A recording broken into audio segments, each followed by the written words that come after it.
Hi there, and welcome once again to Prices at the Pumps, our weekly look at all things energy related. Scott Squires, joined by the energy expert Dan McTagg. Dan, a couple of things we're going to talk about today. Carbon tax is one of them, but first things first.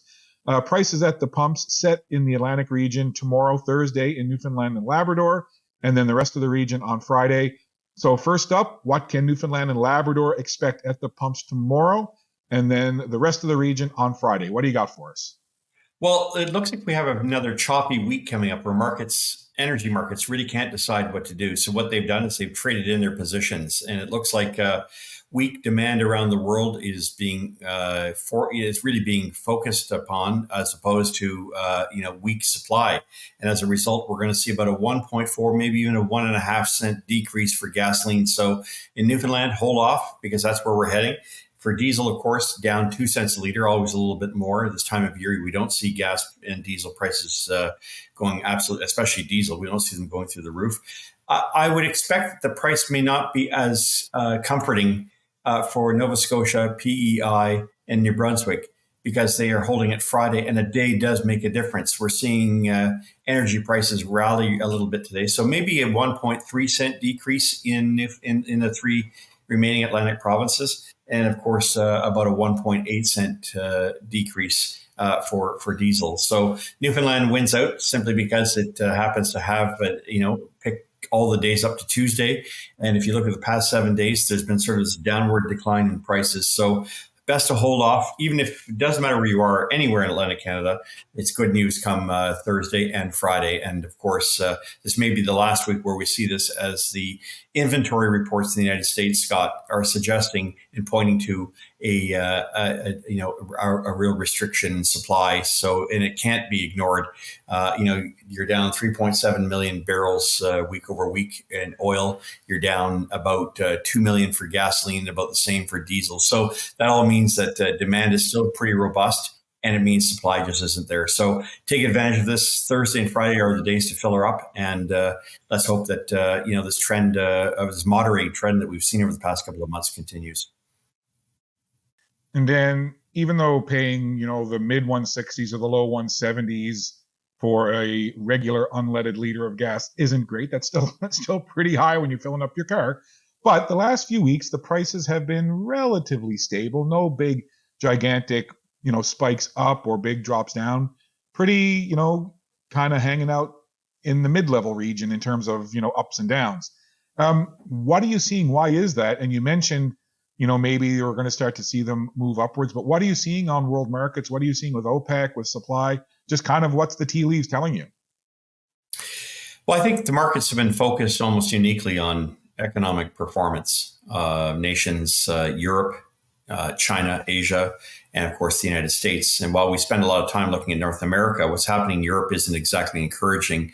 Demand is weakening there, as it is in Asia and China in particular. And so that could mean a continuation of a weighing down of these prices. But let's put things in perspective. You're still paying about 9 cents a liter more on average this year than you were this time last year. Half of that, of course, we know is because of the federal government's deliberate attempt at driving up energy prices. So we stop using so-called fossil fuels. And so for that reason, it's important to recognize that what happens globally may not necessarily have the impact we want here in Canada. This time last year, Scott, it took 131 pennies to buy a US dollar. Today, it's 137. That adds about 3 cents a liter to the price of gasoline. That, with the increase in carbon taxes, and not just the first carbon tax, which went up, about 3.5 cents a liter, but also the second carbon tax, which, as we know, keeps rising 2 cents a liter every 6 to 8 months.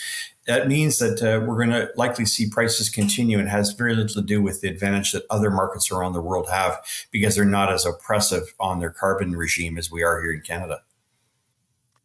And Dan, you mentioned carbon taxes, which is a beautiful segue to bring up the next thing I wanted to talk about, which is a post that I saw from MP, and I'm looking at it on my phone here now on X, MP Ryan Turnbull in your old riding of Whitby.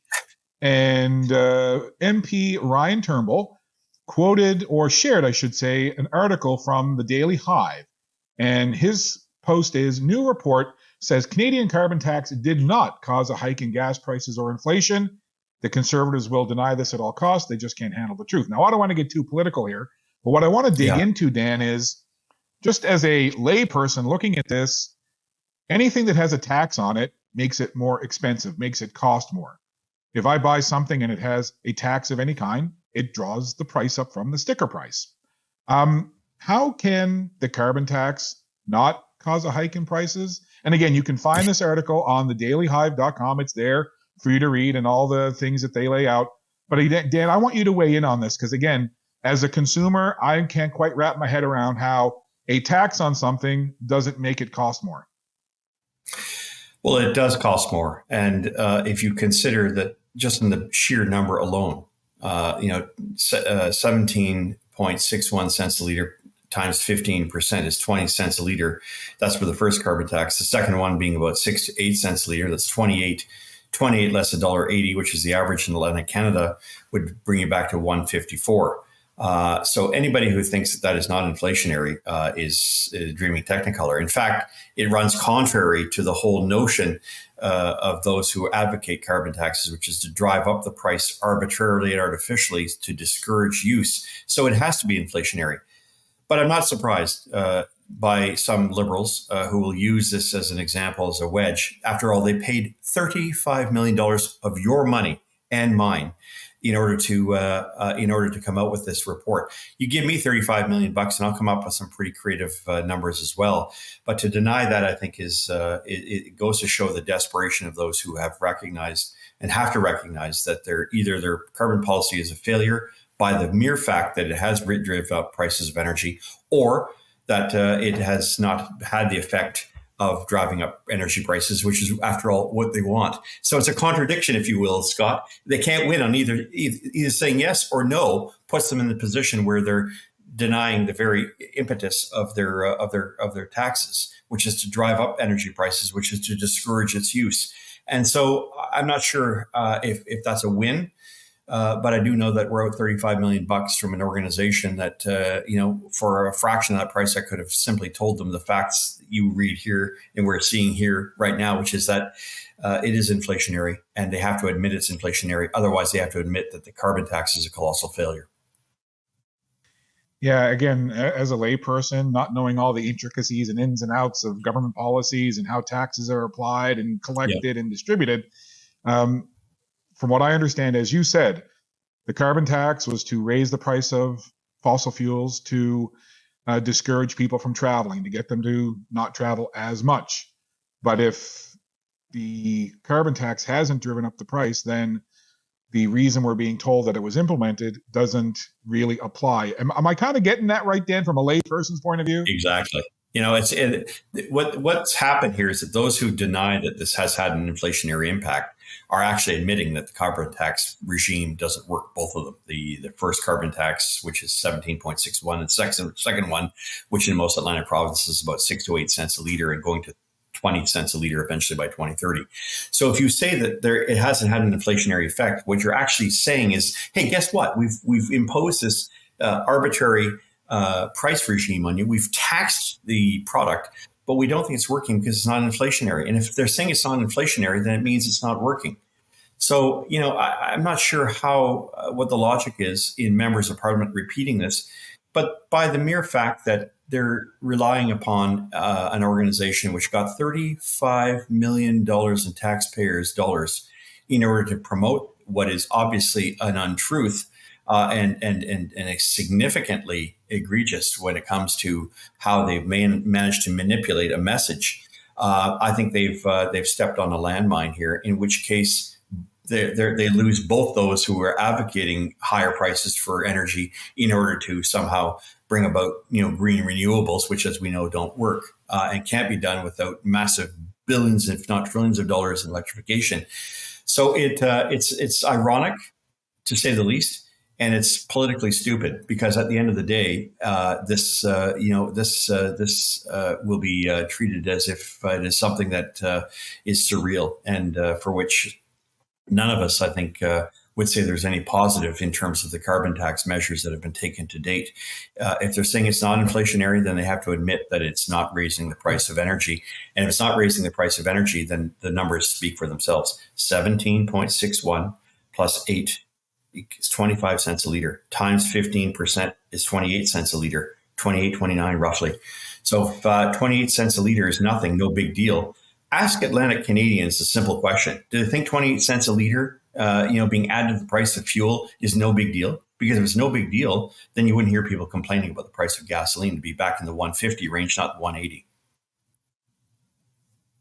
I'm an Atlantic Canadian, and it affects me, and it costs me a lot of money. I don't drive less.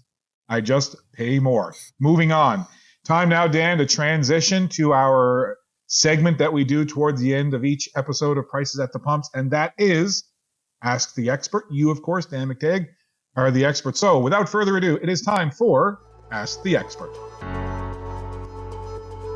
Okay, Dan, we have a question here from Steve in Halifax, and he wants to know, he writes, we know Atlantic Canada produces oil offshore, but what about refining? Does Atlantic Canada have the capacity to refine all the oil it produces, or is some of it exported for refining elsewhere? And again, that's from Steve in Halifax. Thanks, Steve. Well, it's a very good question, Steve. Most of the oil that is recovered in Atlantic Canada off the Grand Banks, off the various plays that we have had in place since the 1980s, are in fact processed outside of Atlantic Canada and sent to refineries, usually on the U.S. East Coast. It is considered very low API, which is a measure of the kind of quality of oil, if you will. And so it is extraordinarily sought in very high demand. As we know, Atlantic Canada has more oil in potential reserves than all of Norway, which has a $2.3 trillion sovereign fund. That is money in the bank, as opposed to the billions that we have that are owing by our provincial governments. So there is the capacity within Atlantic Canada to as it were, refine that product, but it has been limited to a large extent by closures of the Dartmouth refinery about 12, 13 years ago.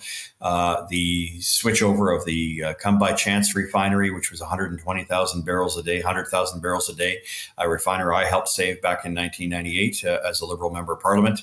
And the report I wrote way back then, I think some people may still find copies of it sitting around here. This is the French version. Of course, the English version is upside down in here.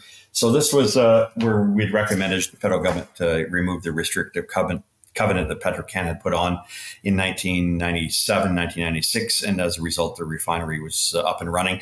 We also know, of course, that the refinery in St. John, which is the largest in the U.S. and Canadian East Coast, at St. John, is also capable of processing oil from Atlantic plays. So that is also a possibility. It just depends on the infrastructure that's in place. And right now, the market that seems to want more oil than anything else is the United States. It's a thirsty market.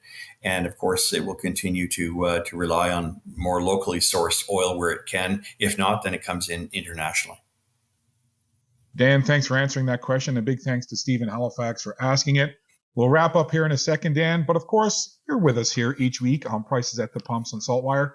But when you're not hanging out with us here, where can folks connect with you and find you? Yeah, president at affordableenergy.ca is probably the best. I'm often on Twitter. So there, of course, is Gas Price Wizard. And that gives you also the heads up if you're not watching necessarily what's happening here in SaltWire.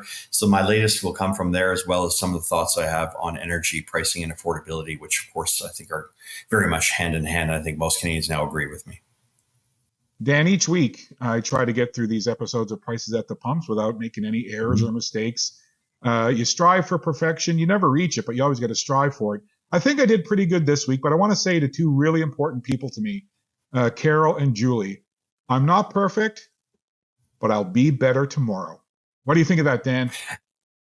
I think that's wisdom coming out in very short order. So always nice to be engaging with people and to present ourselves as just humans. We do our best, and under circumstances, we're always trying to strive to do better for others. Indeed, we are. And Dan, we always appreciate your time. A quick question for you before we wrap up. How's your mom doing? My mom's doing great. Thanks for asking. So the healthcare system is still intact and still helping her, and good to see that she's still making positive strides. Thanks for asking, and we're going to keep her in our prayers, and of course, just keep hoping that she gets continued access to excellent quality healthcare, which of course is a Canadian given for many, but one that we can't take we can't take for granted, especially given where one might be if they didn't have the kind of wealth to manage to make ends meet, which is why energy revenues are so important to maintain that healthcare system that all of us can proudly say is, it doesn't matter what's on your credit card or what your credit rating is. If you're sick, you get the same services as the wealthiest person in this country. Well stated, Dan. And enjoy the rest of your day. Have a great weekend ahead, and we'll look forward to connecting with you again next week. I'm looking forward to it, Scott. Thank you.